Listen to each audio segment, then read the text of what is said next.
The Match Ball.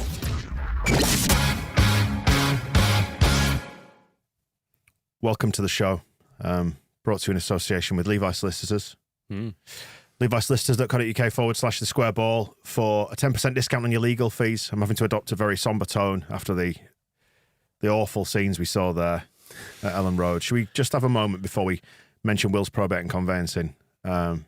Just to reflect on the tragic demise of Patrick Bamford there. Is he all right? I don't know if he's going to make it through the night. When he looks out, he looks really out, isn't it? I don't know how he'll come back from that. A sickening, bone-crunching tackle. Not great, that, is it?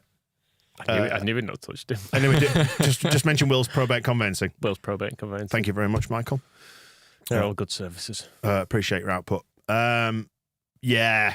I mean, it was very funny at the time, but looking back at it, you do have to look at the video and go, yeah, you probably can't really do that, can you? I was actually watching the replay on the concourse by that point because I needed a wee. But yeah, it was one of those weeks. Watching it real time, I was like, oh, it's obviously a red card. And then seeing it back, it was like, there's about a yard between them. Yeah. My first thought of it was, I'm pretty sure he's not touched him there. I think he anticipated he would touch him if we're going to be very generous to Pat. But I mean, it's an awful dive. He had the good grace to miss the free kick at least. Oh, that free kick. I know we're not talking about predictable. There was never a greater certainty than that. There's not a goalkeeper in the net. It's just some random bloke in the shirt, just somewhere, no, into the fucking ball. Anyway, it was a very Pat Bamfordy thing to do, wasn't it? It was, he's been here before, hasn't he, with the Villa one, where he's got someone sent off for when there was zero contact. There is talk that Begovic did catch him a bit. Talk from who? Pat Bamford's mum? On the wires. People saying it.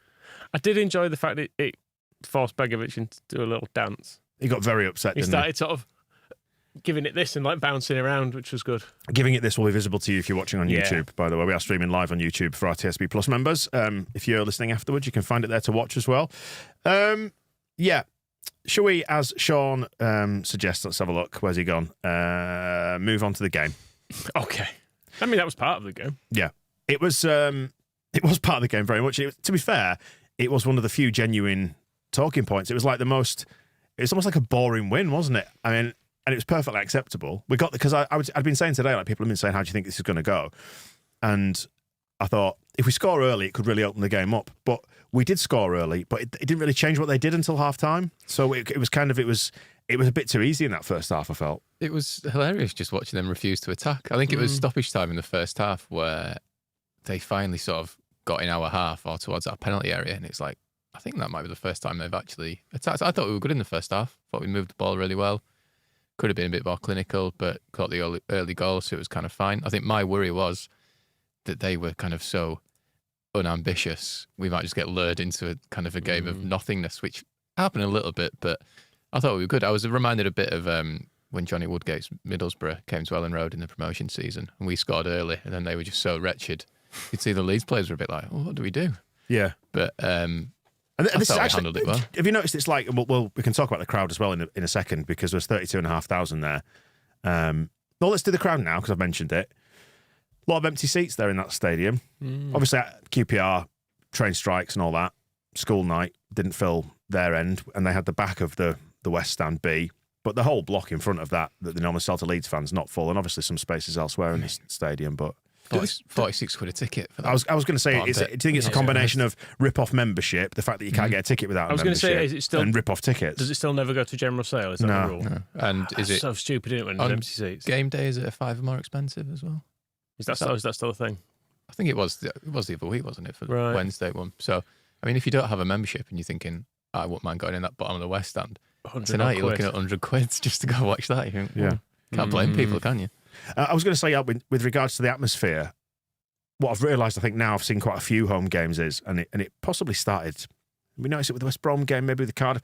There's almost this air of kind of waiting to see if something happens.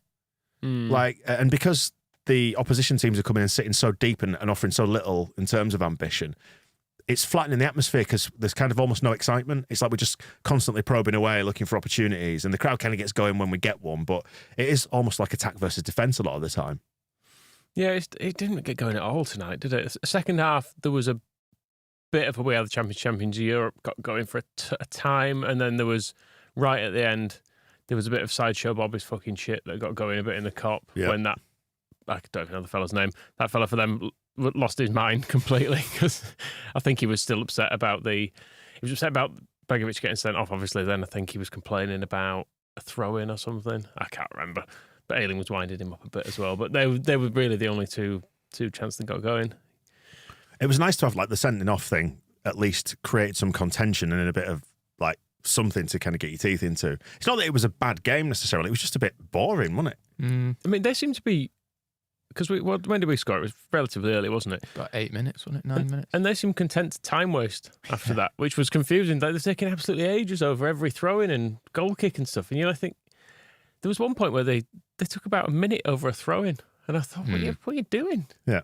Like, you do realise you're losing. Trying to slow the... Because I said that, like, it'll open the game up. Well, it didn't open the game up, did it? It just continued as it was. Us looking a bit confused. Yeah, I didn't note any shots, really. Melier saved one in the second half. I think in the first half, their only shot went out for a throw-in. Well, did you hear the song that they sung that song in the second half? It was 67 minutes, because I took a mental note of this, and they started singing about having a shot. Right. Like, just that kind of, that kind of sarcastic gallows humour stuff. Yeah, that was the attack in stoppage time of the first half, where the striker sort of got in behind and kind of put it across goal. But yeah, it went out for a throw-in. It was like, bloody hell. I mean, I suspect, certainly in the first half, I suspect Melier probably had as many touches as any of their outfield players, because they just didn't pass to each other at all. I just looked in the entire game, they had 161 passes to each other. Was that the whole game? For the whole game. That's not a lot, is it? That's really not many at all. How many have we had? 300 and something. More than double that, I think. Yeah. So, yeah, 387 we had. We had 65% of the ball, didn't we? I think our XG is like 6 times more than theirs as well. Yeah. 0.3 XG for them. I don't actually remember any chances. They were just... What's happened there? I was just flicking my pen between my fingers and I threw it off the table. There were a couple of bits, because it was second half they were attacking the south stand, which is the far end for me. There were a couple of bits where I'm not even sure there were chances, but bits where I went, ah! Yeah. Just because you could see the ball going sort of towards the goal. See stuff expanding like in front of you. Yeah. So a few of those, but I can't remember a single chance they had, really. It was just that one towards the end, which Melier saved, which was it a flick on or something? He kind of... I thought it would come off his face, but I think it was his chest, wasn't it, in the end? Yeah. So, it's strange, isn't it? I think this is almost going to be the pattern of what we see at Ellen Road with a load of teams this year who've just come and sit deep. Because that's one of the changes. One of the things we can talk about is the fact that they were playing 5 at the back. It's like 5-4-1 again, wasn't it? We were up against that again, a little bit like Wednesday were doing. Managerless Wednesday. Has he gone? Yeah, he got sacked. Oh, really? Yeah, I saw it on Twitter at half time. That comes as a shock. I don't know if it was official reports or whether or not it's just something that's happening. But yeah. 5-4-1, but then I think second half they went to 4 at the back and started to push an extra man into midfield, which changed it a bit, but even still they had like that one shot and then a little bit at the end, didn't they? Yeah, I mean, they didn't seem to have any good players. It's one thing I did notice. Chair. I'd forgotten about, because we were in for Chair, weren't we, in the window? Yeah. And I'd forgotten about him until half time. I went, oh, Chair's playing for them. And then I had to look up his number. It's 10. And then I started to notice him in the second half, particularly because he was on my side of the field, like, on Ayling. You can sort of notice him because he's a traditional number 10 shape, isn't he? He's sort of low centre of gravity, does a lot of twisting and turning and stuff. But they seem to give the ball to him and hope something had happened. But then he didn't really have anyone decent to pass to. It wasn't until the red card where I was like, oh, Asmir Begovic plays for QPR. Had no idea about that. Yeah, it's a journey of discovery, isn't it, this championship? You can like, oh, that's where they've ended up. Fine. Matt is just saying in the comments that Bamford has admitted it was a dive and said he was diving out of the way. Well, when you watch the clip back, I think Bamford turns to the ref initially to say, "Oh no, I didn't. I didn't mean to do that. I slipped or something." And then as it unfolds, I think he's thinking, and the crowd start chanting for him to be sent off. And I think Bamford just thinks, better go with this now. It's like that VAR video, isn't it, where they realise that they've really, really messed up, but then like there's nothing. Conspiracy. There's nothing we can do. There's nothing we can do. Shit. It was a bit like Bamford didn't know what he was objecting to when he went down. 'Cause he sort of knew, wait, this isn't right, and he did go, oh, and then he was like, oh wait, what am I appealing for here? I'm not quite sure. Daz is just asking, can there be a little bit more focus on the big three? There's not been enough so far for big him. Three. Yeah. Will's probate conveyancing. Yeah. We like litigation as well, don't we? Litigation. New head of litigation at Levi's, yeah. the big one. The biggest one. The biggest one. In many That's ways. like almost a different league to the Wills Probate and Conveyancing. Lovely. It says a lot that we're trying to dig stuff out. Sounds more serious anyway, don't it, litigation? Oh, it really does, yeah. Have you been litigated against? Did you see Bamford will be litigated against after that? Might be some consequences. I don't know. You don't get bans for diving after a game, do you? Which you probably should. Truth be told. Because when I watched the replay, I was only looking to see if there was contact. Could he, in theory, have stayed on his feet and scored, or had the ball gone? Do you know what? I can't remember. To my mind, the ball was bouncing through. Yeah. On the basis that it's Patrick Bamford, I'm going to say no. He probably wouldn't have scored, but an outfield playing going in net is dead fun though. That really was. Yeah. It was that moment of Lucas Radebe. It was that moment of you're like, they've used all the subs. They're going to have to put an outfield player in. He's putting a goalkeeper's jersey over the top of his normal kit. It took me a minute to realise. But yeah, the rest of the game, very odd. It sums up what a weird game it was. Like 3 foul throws. Yes. In a game. You don't see that very often, do you? It was when, because Ayling did the first one, didn't he? It really just fell out of his hands. And Ayling was fine tonight. He did have a few moments of comedy, and that was to really top it off. And I was like, Bill, come on, just do this. But then QPR are so bad, they did 2. Yeah, and they were as well. And he did it twice in quick succession, the lad down there, didn't he? I was like, why don't you learn? He was doing what Rasmus used to do, which was almost to throw it downwards at his feet. Anyway, we're getting way late from the important stuff of the game here, which is that we won. We did win. Did Ayling do a flop tonight? I'm not sure he did. No, that was a good shout. It's rare that you get a flopless game. I was in injury time when I had it down in the corner. I was thinking, now we're going to see it. Now we're going to come on. 98 minutes on the clock here, but you need to go down. That was on the 12 minutes of injury time. We played 57 minutes in that second half. Felt like a long time. Why have they stopped putting the time on the scoreboard? Well, it's supposed to, as part of the new regulations, isn't it? It's supposed to be left on there now, so you can see how long's gone. I wonder if Farker said, take that off. I don't know. They pressed the wrong button on the computer to make it work. But as has been rightly pointed out in the YouTube comments, we won. And it's not that we're downbeat. It was a strange win, wasn't it? It was. There wasn't much to just get excited about. Like the goal went in, and we thought, right, here we go. Then that's the platform to build off. And then the game didn't change. It was back to the same, us trying to attack, them wasting time, sitting deep in defence. And it did open up a bit in the second half, but they didn't have the quality to cause us too many problems. So we just kind of controlled the game without committing loads of men forward or getting in behind them much. Yeah. It was a good goal. We should talk about the goal. Yeah. What happened? It was nice. It was Rutter finally getting his assist that he's deserved. The ball across to Somerville. Somerville, it was a nice calm finish, I thought. Somerville's, it's weird in this league, isn't he? Because at points he looks like the best player in the division, probably. Like he looks completely impossible for sort of big lumbering grizzled championship bastard to play against. But then he drifts out for kind of 10 minutes here and there as well, doesn't he? So he needs to score more goals like he did tonight. He took it really well, and he's got it in him. But there are just times when his decision making lets him down, doesn't it? I think. Yeah, and sometimes, like you said, there are times he drifts in and out of games. There are times when he turns so many players and his feet are so quick, and then he gets fouled. But then there was a few times tonight where he was kind of just stopping and looking at a referee for a foul, and it's like, just come on, just keep running at him. You're better than him. Yeah. But yeah, he does drift in and out. Anthony, I thought, was good on the left first half. The only 2 words I've written down on my notepad, let me show that to the camera. Jayden Anthony. I really, really liked him. That's a really good talking point, actually. Let's do that. Let's talk about Jayden Anthony. He just looked to have that little bit of something. And you compare it to Sinisterra's body language when he looked like he really couldn't be arsed. He's got such magic and such quality as Sinisterra, but looked like he really couldn't be arsed. Man, maybe I'm projecting there, I don't know. But he seemed to want to get after it tonight, did Jayden Anthony. And he was really good, really effective, and he just had that little bit of extra something, that bit of quality. Used both feet, which I liked as well. There was a nice moment in the first half where he kind of twisted and turned past the fullback and just chipped a nice cross with his left foot, and it just went over Rutter's head. But that was some nice wing play from him, I thought. Yeah, I think it's good to get a proper look at him because he's made some appearances and stuff, but nice to see him properly and to have confirmation that he is actually going to be worth having as opposed to just a person we got because Sinisterra was going and we were like, well, we'll have one of yours then. If you got spare, if you're having Sinisterra. But no, I thought he looked good. Looked solid addition. And it was nice. I mean, I was going to say it's nice to have options off the bench as well, but I thought the changes, did they make us worse today? I don't know. It didn't. I thought Bamford was a bit of a nuisance. I thought yeah.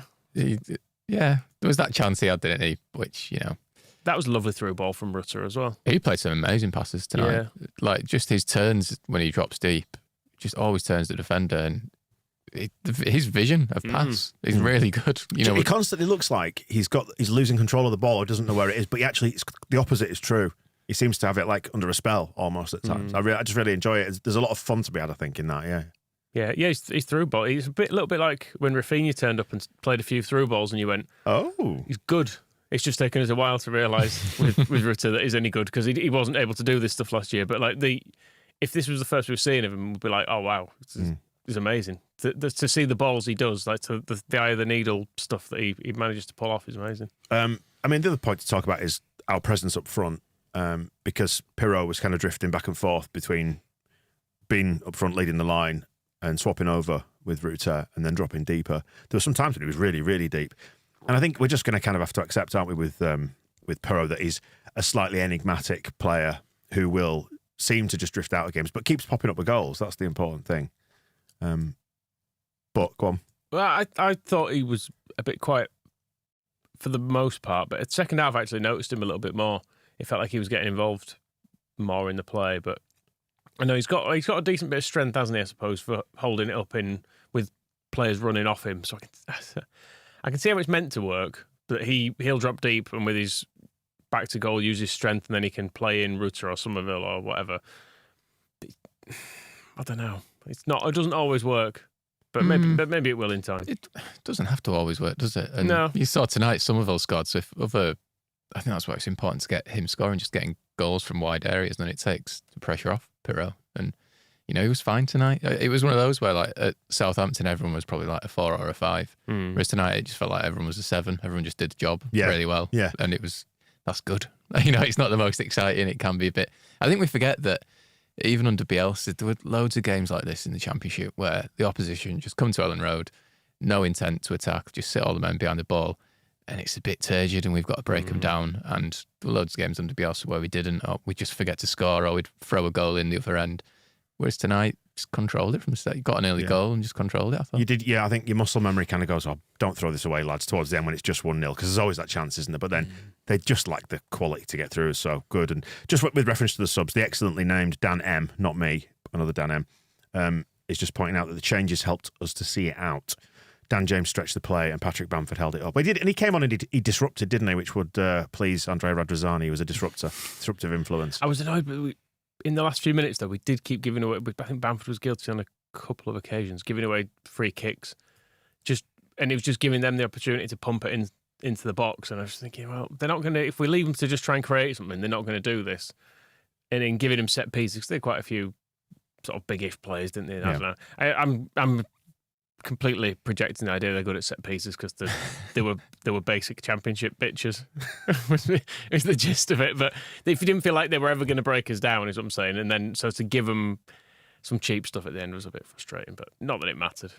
Stu's mentioning that he says Pirro's the new Rodrigo, being played out of position and therefore looks rubbish. But I don't think he does look rubbish. He just looks kind of there, ordinary at times. Yeah. But I think this is what he does. He's just going to be there, be a useful link-up player, and just keep popping up with goals. Yeah, it's frustrating sometimes that.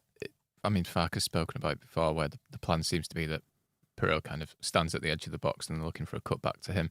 But there were a few times tonight, and it's happened a few times this season, where we were kind of flashing balls across the box. There were quite good crosses, but there's not like a wide player or Rutter just getting in, which is what we need. Thanks to Pocket Trumpeter version 2, who was saying that Clicker's just tweeted, "Terrible tackle, hope Bamford is okay." He's a right little stirring git, isn't he? Good man. In terms of the general control, I'm just looking at my notes I made during the game. Like a few minutes in, I was just saying it appears that Ampadu's like in control again, because it felt against Southampton, it felt like they were bossing it, whereas straight away you could watch Ampadu and everything was happening around him, and he was like, okay, this feels more comfortable that he's now in charge of it. And again, you're talking about the 7 out of 10s there, Rob. He was a really good, solid 7.5, 8 out of 10 tonight. Just got to everything, really tidy in midfield. Very rare does he do something where I kind of draw breath and go, don't do that. He just seems to have really good decision making and his vision just to know exactly which way to turn, or maybe accelerate through some players as well. He does the thing occasionally where it appears he's had a heavy first touch, but he's just he knows when to knock it into space and get a bit of momentum going to run forward. But occasionally you see him do something and you go, oh no, it's fine. He actually knows what he's doing. Yeah. He's done that on purpose because there's no one there. And William Bennett is saying really liked Archie's covering when Bill was up high. That's true. I thought Archie had another really good, solid game tonight. He did a lovely bit of. I made a note of it. 15 minutes in, he did a lovely little bit of play on the touchline. I was just about to mention my note from that. It just says Archie is ace. We just beat a few players, kept the ball. Yeah, I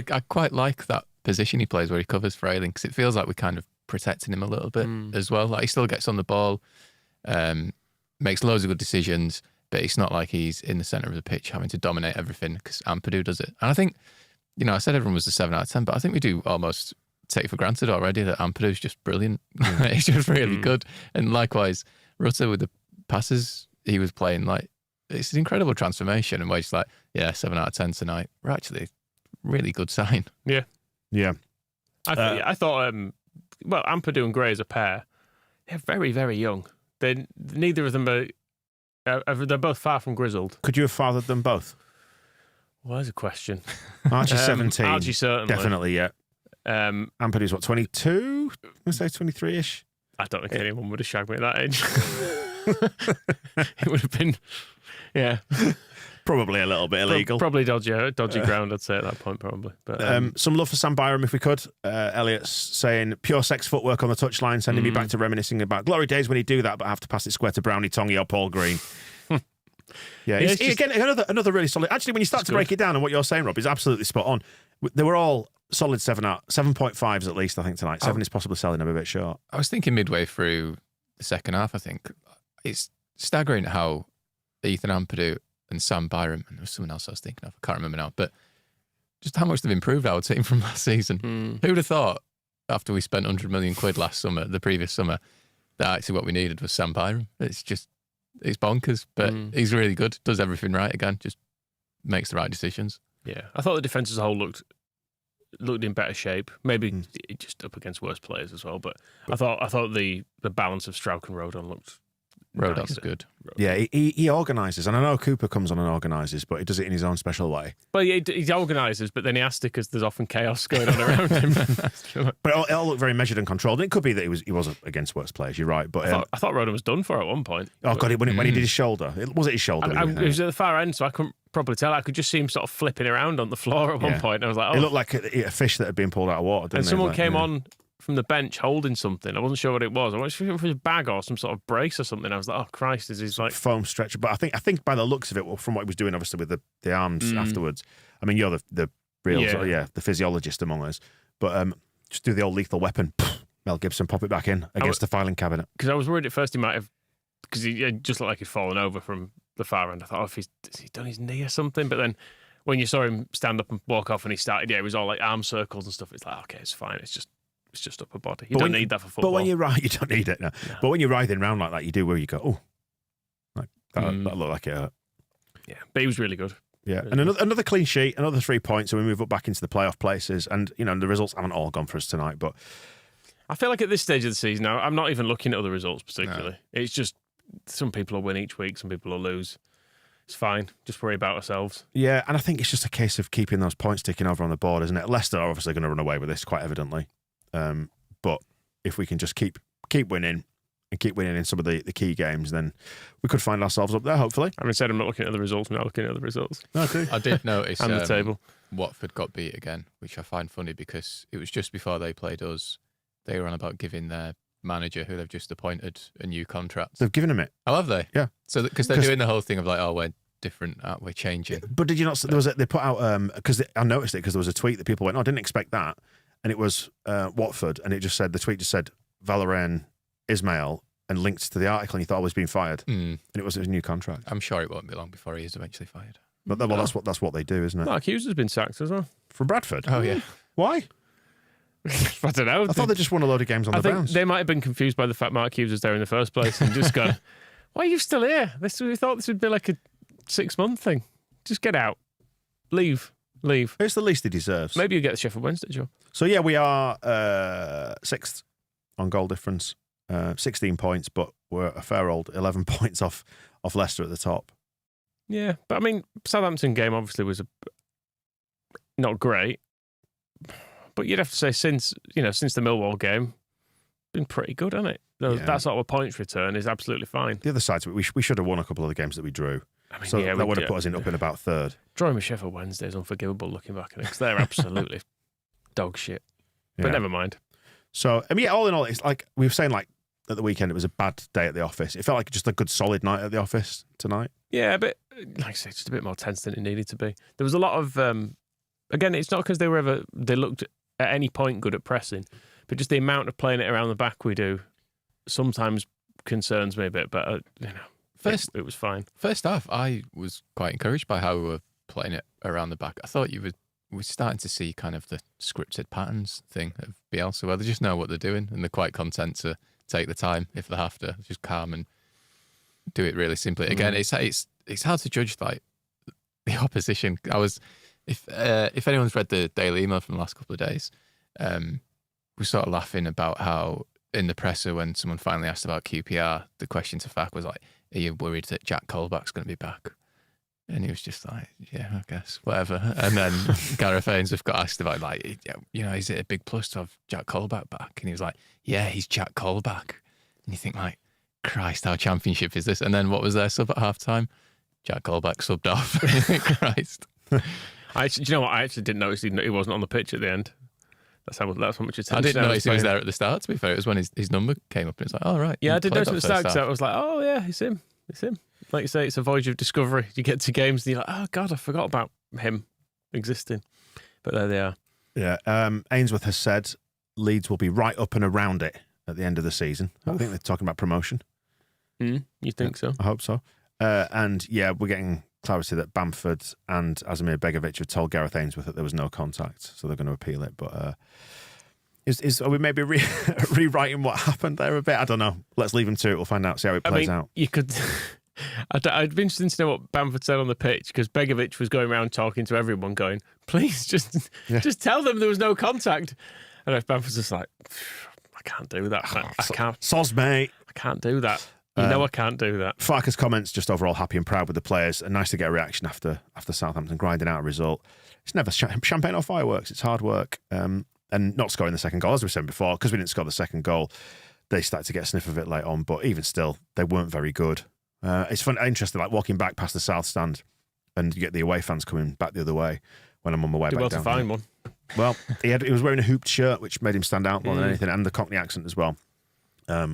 Saying that he'd taken 2 days off work, and I thought, yeah, you poor bastard. I'm 20 minutes away here, but he's taken 2 days off work to journey up to Leeds on a train strike day and come and watch that. It's like, fair enough for coming. And they had a bit of a sing-song, didn't they? Which was all right. I didn't hear him at all. You can't really hear it. There's not that many of them, but they tried. They didn't have a sing-song. Nah. It's just 2 days off work for nothing. What a waste of time. So, yeah, all in all, how'd you feel? Man of the match? I'm glad we won. Man of the match. I feel like Ampadu's just the default option because I don't think anyone was brilliant enough. Rutter, maybe. Probably Jayden Anthony? Yeah, not a bad shot. I didn't think he was brilliant. I thought he was fine. He was the most fun, I think. Oh, do you reckon? I think Rutter's Rutter's always the most fun. I feel like his passing was probably the difference in attack, wasn't it? Yeah, because he laid on the two best chances, didn't he, with the through ball to Bamford, which we've not even talked about actually. Should he have scored it? Do we care? Don't matter now, does it? No, not really. He at least got it on target. But yeah, I thought he made the biggest difference attack-wise. But yeah, probably just Ampadu. Just because he's always just there doing well, isn't he?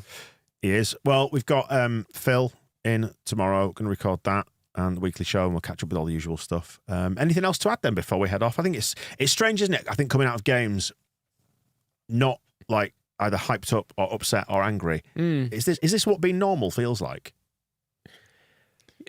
Yeah, at different points in the season, this would feel different, wouldn't it? If this was 3 games from the end and we were trying to get in the playoff and we'd gone into the playoffs on goal difference, it'd be both more tense and there'd be more celebrations for it because of the time of it. It's just back end of summer, that sort of. You go in a hoodie, you come home cold, as I did.